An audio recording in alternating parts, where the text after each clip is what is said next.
A Land of Never After, a Peter Pan retelling.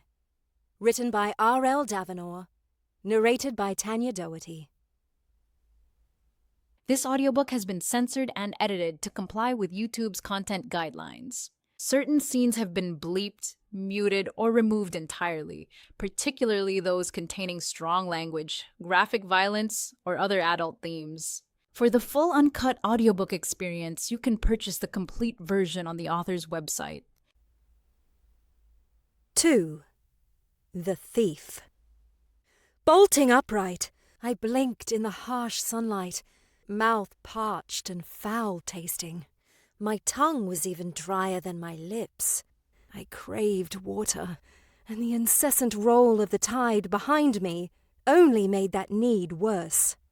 Shrugging the blanket from my sweat-coated shoulders, I scanned my immediate surroundings. A portly woman swept the porch of the nearby tavern, while gulls and rats rummaged through her trash. But other than that, it was quiet. The sun hung much too low in the sky, indicating it would set soon. Hours had passed, and Peter was nowhere to be found. I groaned, unsurprised but disappointed. I hadn't known that boy for more than an hour, but he'd been a glimmer of hope. Now there was no way I'd catch a ship before nightfall. The handful of vessels in the distance were raising their gangplanks, already settling in for the evening. My search would need to begin again in the morning, and there was nothing I could do about it. I hadn't meant to fall asleep, but there was no use dwelling on my misfortune. My priority was a full belly and a warm bed. I'd figure out the rest in the morning. Sliding off the barrel, I reached for where Peter had placed my pack. Nothing. I sucked in a panicked breath. Surely my eyes were deceiving me. Tucked within that satchel was all I possessed in this world. But more importantly, the determining factor in whether I slept on the streets tonight.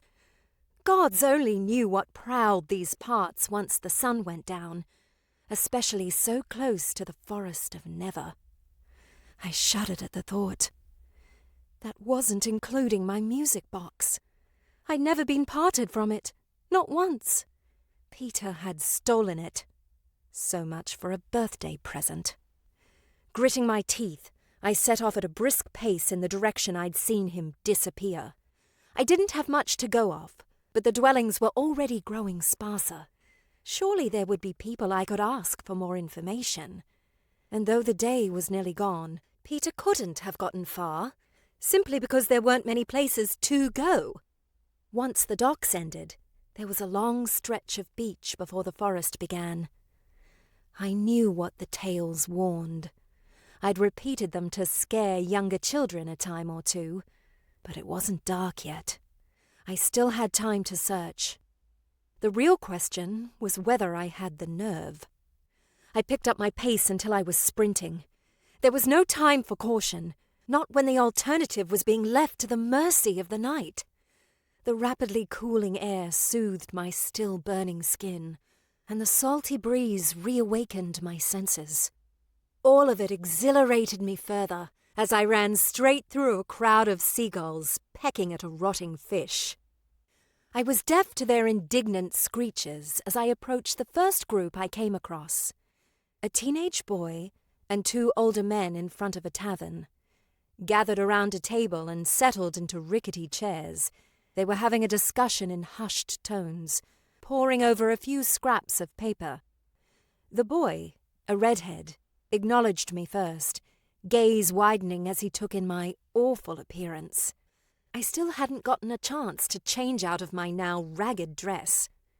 He opened his mouth to speak, but I beat him to it. "Evening," I panted through haggard breaths, bowing my head, even though the men's backs were to me. They hardly looked up from their work, continuing to mutter amongst themselves. "To you as well," the boy said, sidestepping the table to hear me clearer. His eyes darted around nervously, eventually settling back on me. "Pardon, but are you alone?" "Not for long, I hope. I apologize for the intrusion, but I'm looking for my brother. Have any of you seen him?" I racked my exhausted brain for Peter's appearance.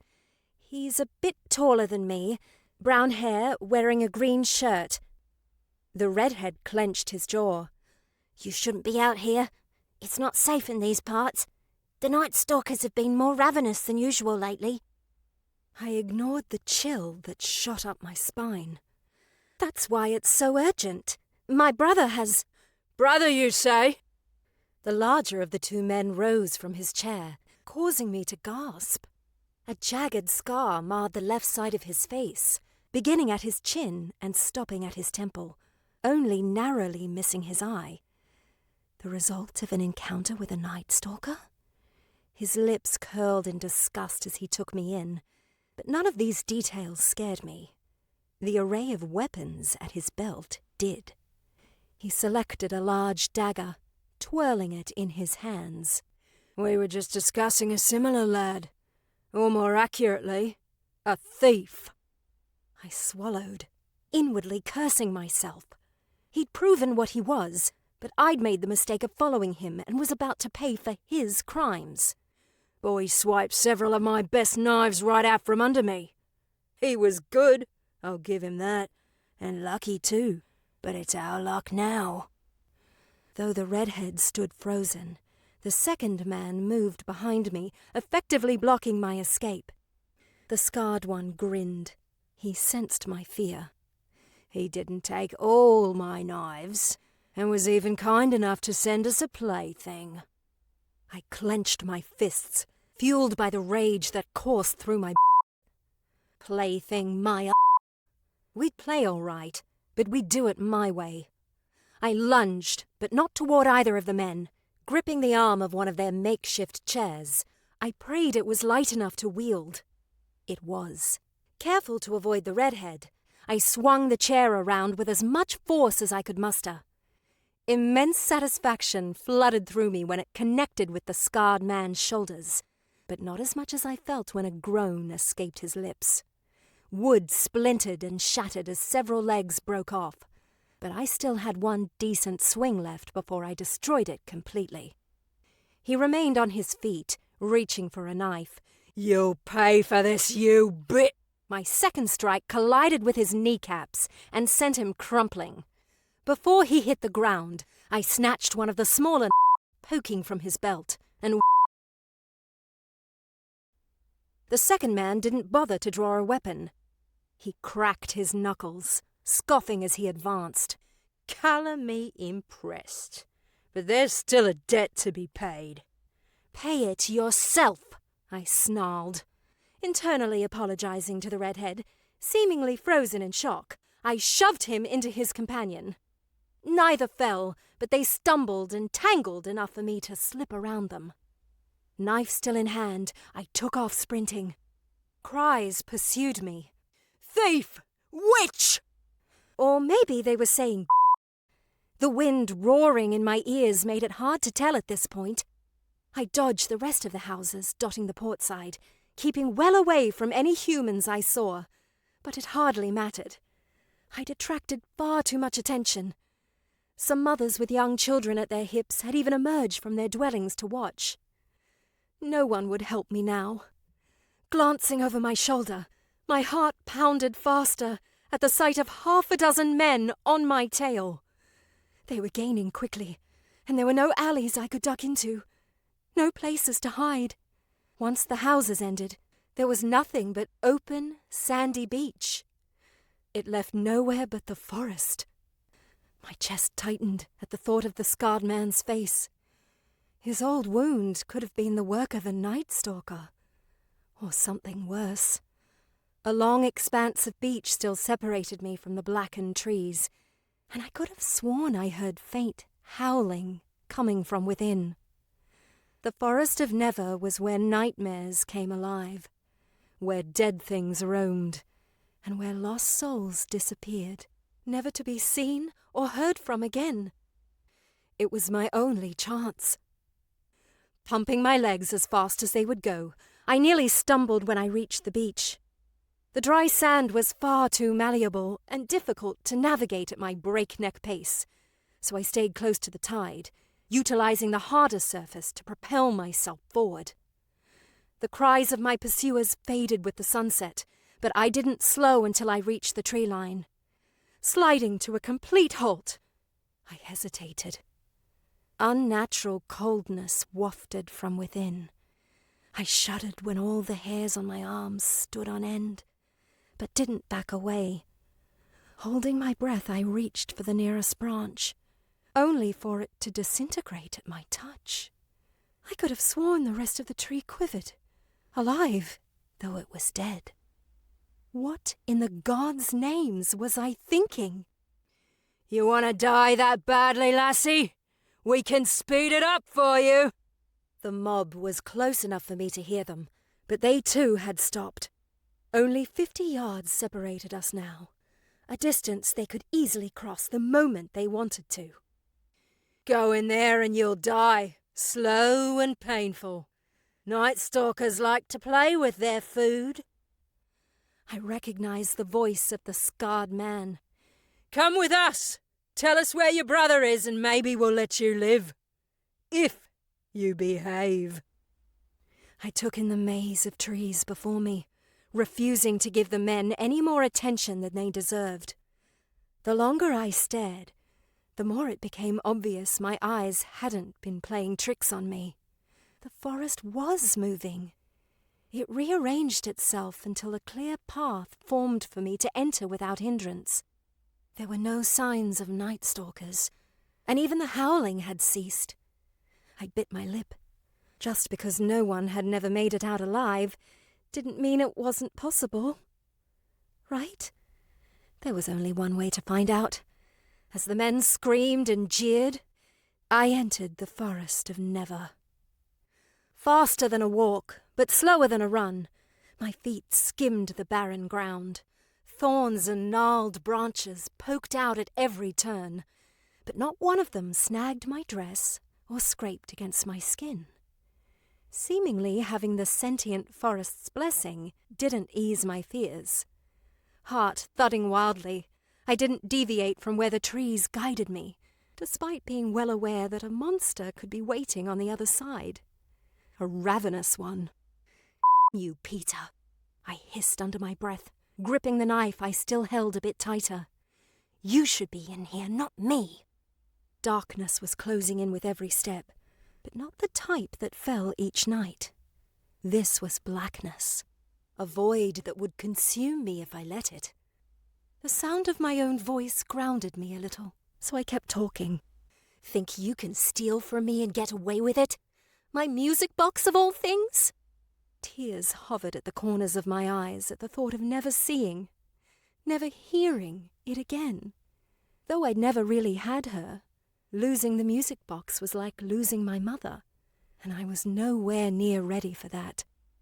I didn't know if it was this cursed place or my addled mind, but already it was difficult to recall the melody I'd fallen asleep to every single night.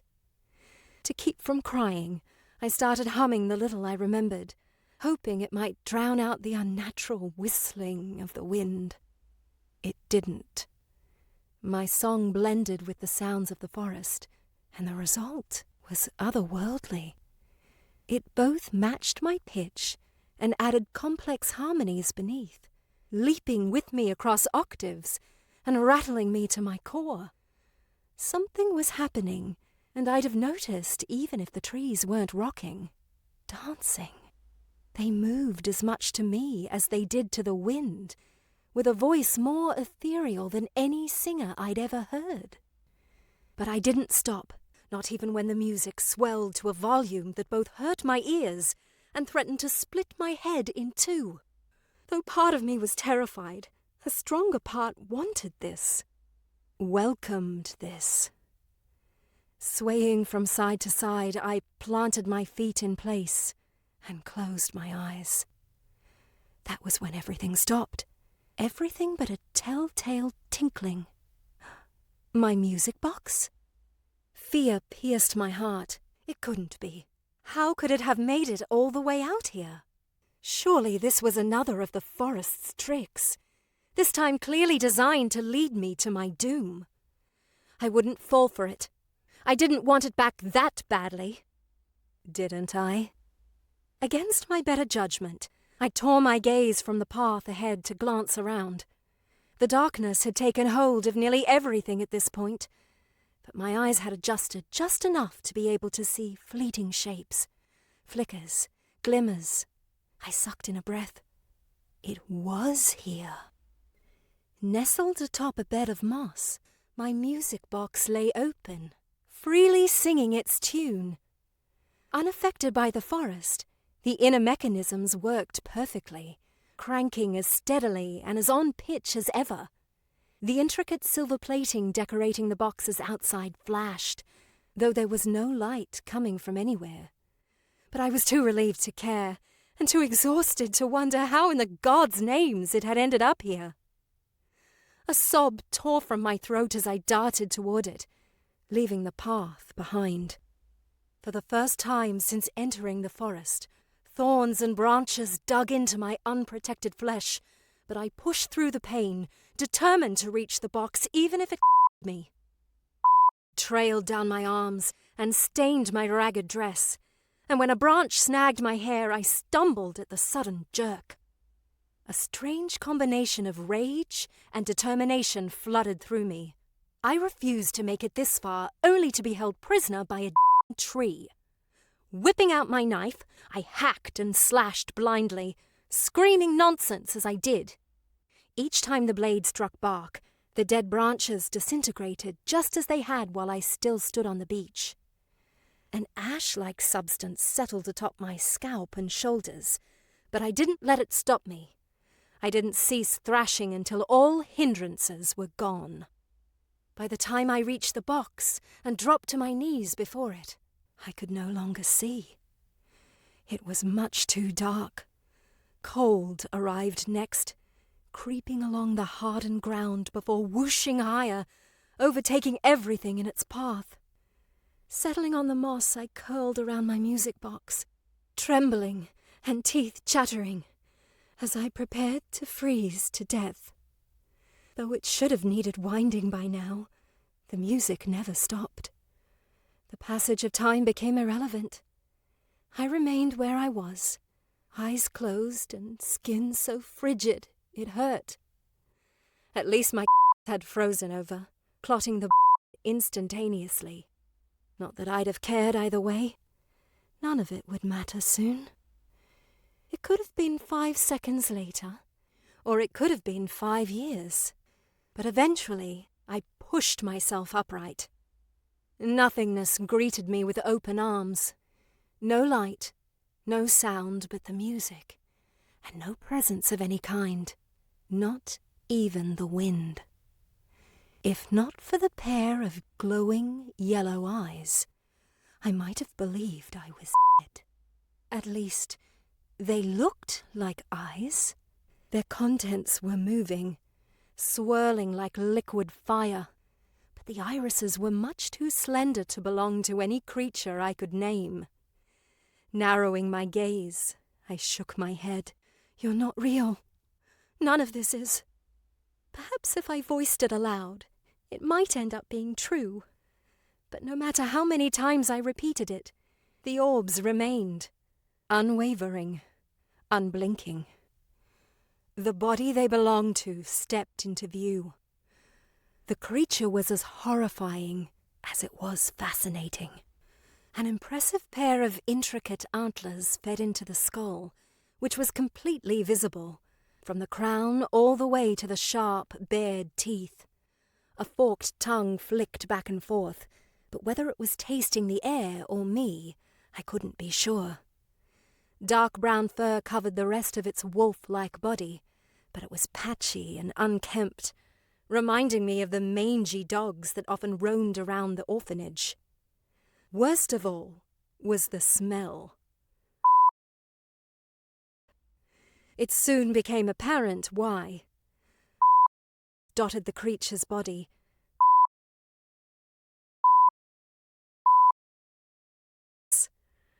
The sight alone summoned the urge to vomit, but I swallowed it down, the fear far outweighing my disgust.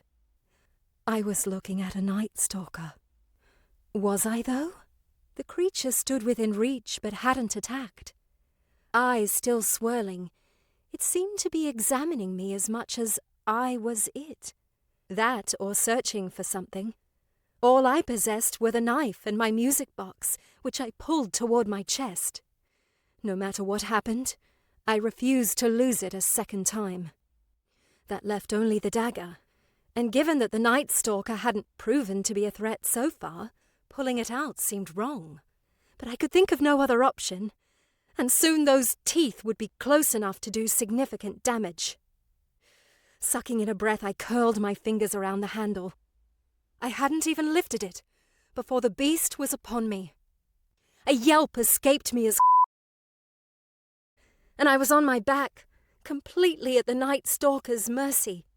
Though my chest heaved and my heart hammered hard enough to burst through my skin, the creature simply held me there.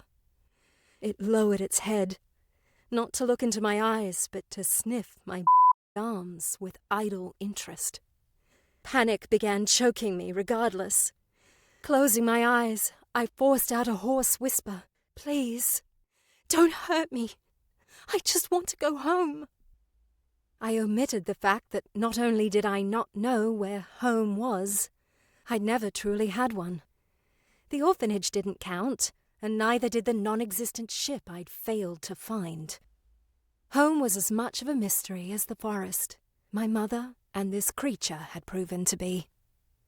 At my words, the Night Stalker sheathed its claws.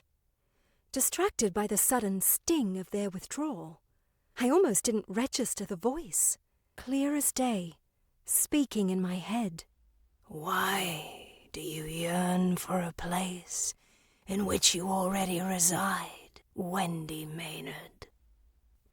Maynard, the surname that meant so little, I'd nearly forgotten it.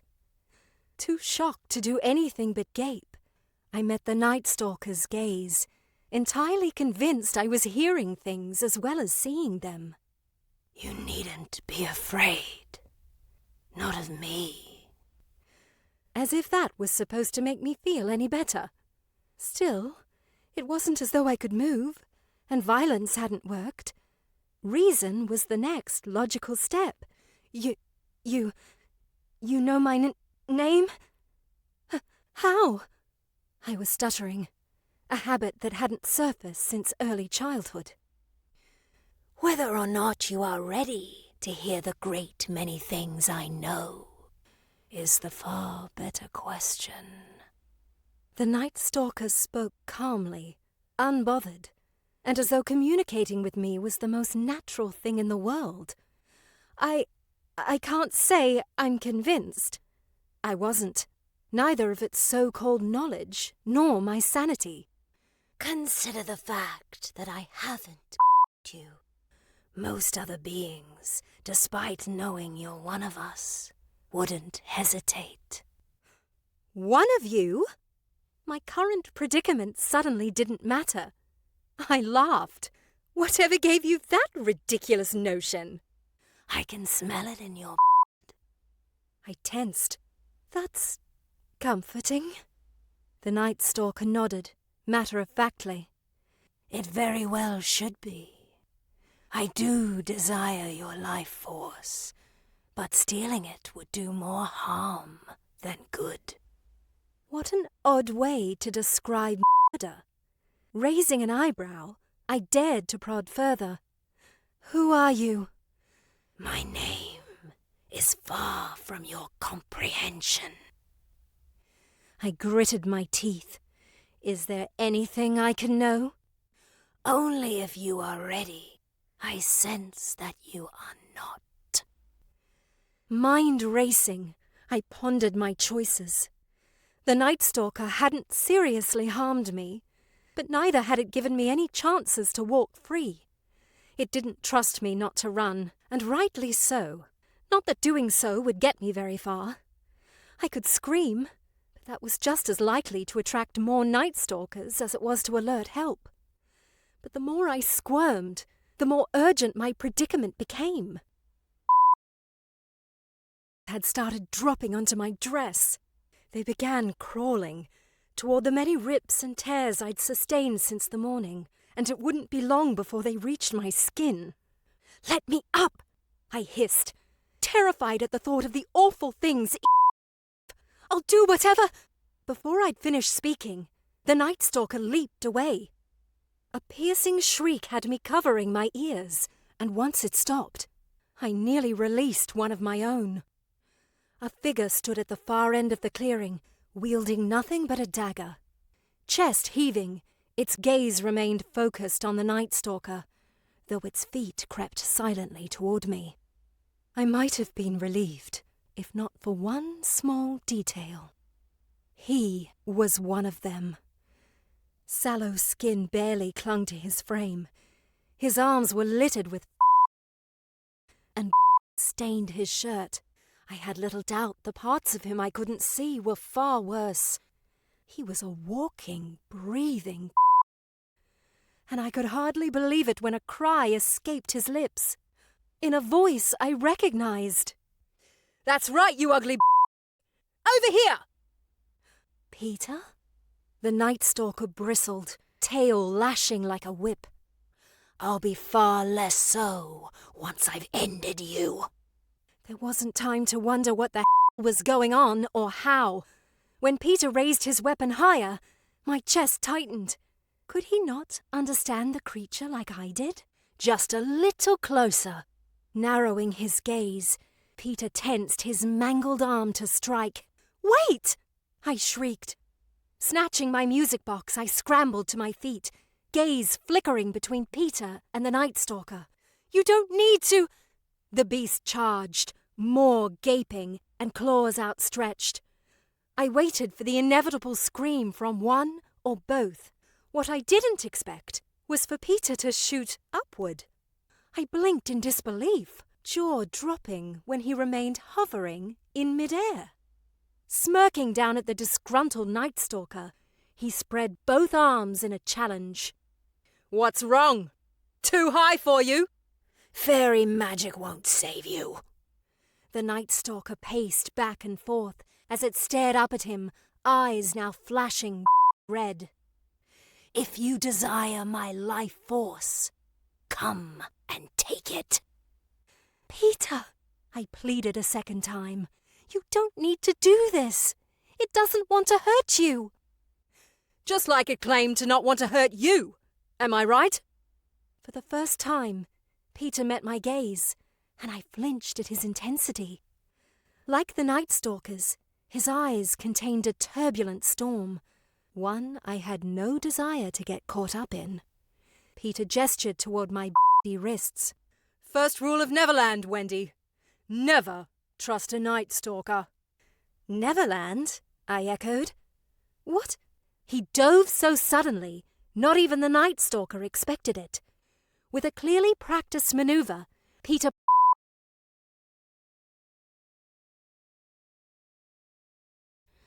The Night Stalker shuddered and slumped before crumpling to the ground in a heap, the dagger still protruding from its body. But I didn't care to know whether it was. As Peter knelt beside his, I released the breath I'd been holding too soon. The Night Stalker's body began disintegrating into a sand-like substance, swirling in the non-existent wind. It gathered into a menacing cloud of darkness before shooting toward Peter, overtaking his body within its void. A strangled cry escaped my lips, but I could do nothing but watch as the cloud cycled ever faster, encircling each of his limbs with tendrils thicker than the chain of a ship's anchor. But as quickly as it had gathered, the dust cloud dissipated, leaving Peter holding his knife. Not only were his now gone, but he was whole, as young and handsome as he'd been at the docks. He stared into space with a glazed-over expression. For a moment, I wondered if he was dead. I started when he spoke, his voice gravelly and low. "Death pays for death, but life has no price." I stood frozen, shocked and bewildered, as Peter sighed and flexed his arms. When he met my gaze, the storm was nowhere to be found. Mischief had replaced it, and he laughed, as though nothing had happened. Well, that certainly wasn't how I imagined I'd spend my evening. He'd laughed. He'd laughed. Something within me burst. I was in the forest of Never, had been assaulted by monsters, both living and undead, and had nearly died twice because of him. And Peter had the audacity to laugh? Obscenities poured from my lips, and I started punching and kicking any part of him I could reach. The fact that I was now the bedraggled one covered in only fueled my rage, and it was some time before Peter's words got through to me. "Wendy! Enough!" He was gripping both my wrists, careful to avoid my wounds. Blinking through the tears I hadn't realized had fallen, I nodded, agreeing. This was enough. Then I ran. Peter must not have been expecting it, for I slipped from his grip easily. I raced back into the blackened trees, searching desperately for the path that had led me here. I hadn't strayed far, so surely it was close. The more desperate my search became, the more I panicked. There was nothing surrounding me but an endless sea of dead trees, and all of them looked the same. No creatures, no colour, and no path. Nothing for me to latch onto. Only blackness. Only death. I ran until my legs were incapable of supporting my weight, sinking into a sobbing, blubbering mess. Cold began creeping in, but I ignored it, even when my limbs became numb to the sting. A disembodied sigh floated through the stillness. "You're going to freeze."